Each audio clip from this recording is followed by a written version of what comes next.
La sera è tranquilla nel piccolo paese. Le luci dei negozi illuminano le stradine strette e alcune persone parlano fuori dai bar. Tim e Lucia camminano lentamente verso casa.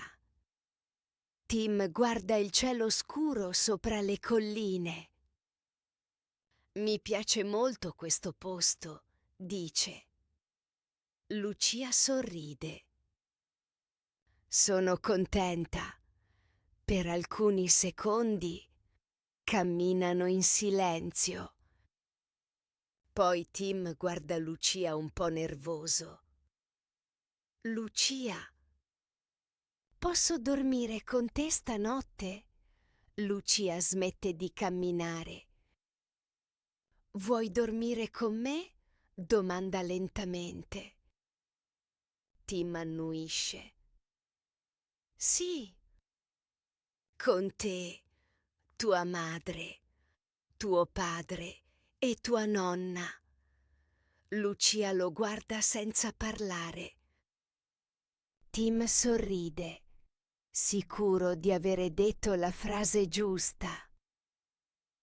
Il proprietario ha detto questa mattina che il mio appartamento non è pronto fino a domani, spiega Tim.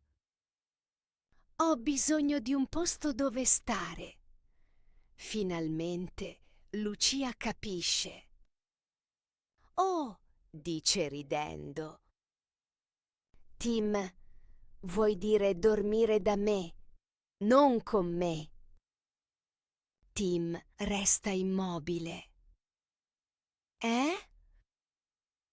Dormire con qualcuno può avere un significato romantico, spiega Lucia cercando di non ridere.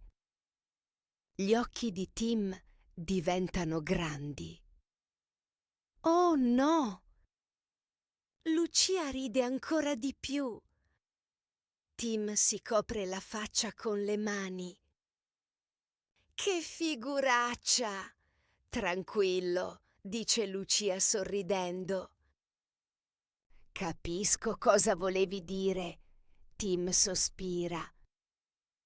Allora, dormire da te significa stare a casa tua? Esatto. Tim annuisce lentamente. L'italiano è pericoloso, Lucia ride. Un po'.